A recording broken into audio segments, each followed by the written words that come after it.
Hlásenie v zoologickej záhrade. Upozorňujeme rodiče malé Aničky Dvořákové, aby se dostavili ke kleci s tigrama pro sandálky. A ja viem taký jeden opilecký, čo sa toho týka, ten nie je kapurka, je, že opilci pijú, už poslední dvaja v krčme, ale že už zatvárame, tak on hovorí, že poď ešte domov, že mám tam nejaké víno ešte doma. No tak prídu a zobudia manželku, manželka rozospatá, neochotná, hovorí, že dobre, tak tu si sadnite, otvorím fľašu a pijú a teraz ten kamarát hovorí tomu druhému, že počúvaj, jak sa volá ten kvietok, čo má také žlté uprostred a má také biele lupienky. On hovorí, púpava, pampeliška. Ne. Žlté a také lupienky a trhá sa z toho, mama rada, nemama rada. On hovorí, Margareta, dones ešte jednu fľašu. Ja len poviem, že tínedžerka sa vráti zo školy a babička varí večeru. Nedoslýchavá babička. A ona hodí tašku, hovorí, babi, predstav si, ja som išla domov cez tržnicu a tam ti predávajú takúto úhorku.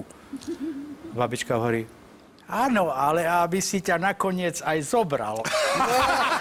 Ale mňa napadlo, že opilec príde domov a zastaví vo dverách a jeho malý syn večer si robí úlohy v kuchyni. On tak zastane vo dverách, tak na ňo pozerá a hovorí, ja keď som mal toľko rokov, čo ty, tak Gagarin obletel svet. A ty čo si dokázal?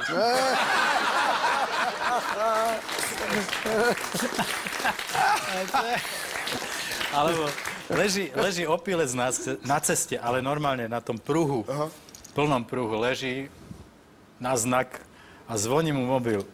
Vyťahne mobil a manželka hovorí, kde si? A on hovorí, už som na ceste.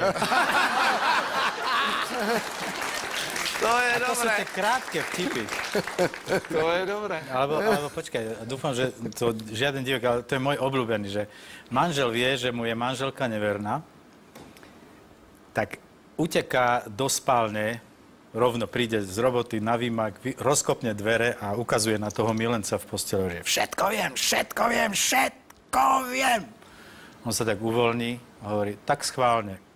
Hlavné mesto Nikaraguji. Do čínskej reštaurácie príde manželský pár, vyberajú si z toho jedálneho lístku, ale priskočí čašník, veľmi ochotný, a hovorí, môžem vám niečo ponúknuť? On hovorí, no nech sa páči.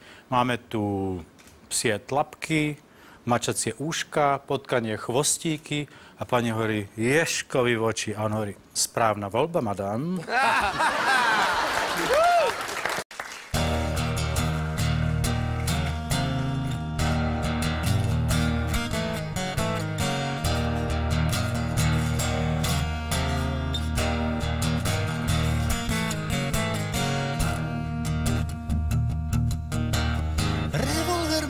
Presne 6 rán a týždeň má vždy 7 dní.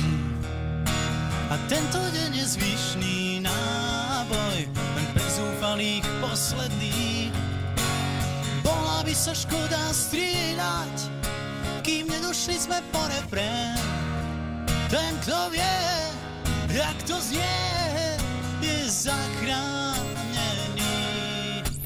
Malý aniel na fontáne vám ciká na tie dejiny a je mu jedno, kto nám vládne, on cikal už na iných. Bola by sa škoda strieľať, kým nedošli sme po refrén. Ten, kto vie, jak to znie, je zachránený.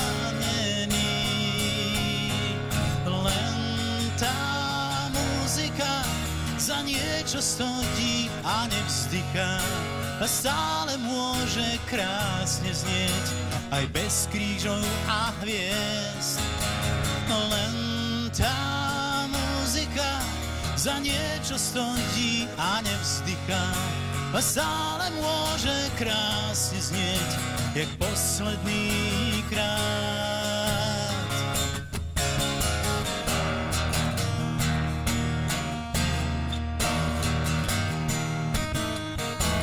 Revolver mám presne 6 dní a týždeň má vždy 7 rán. A každé ráno púšťam správy a som na ten revolver sám. Bola by sa škoda strieľať, kým nedošli sme po refrén. Ten, kto vie, jak to znie, je zachránený. Len tá muzika za niečo stojí a nevzdychá. Stále môže krásne znieť, aj bez krížov a hviezd. Len tá muzika za niečo stojí a nevzdychá. Stále môže krásne znieť, jak posledný krát. Revolver má presne 6 rán a týždeň 7 ostrých dní. Ďakujem krásne.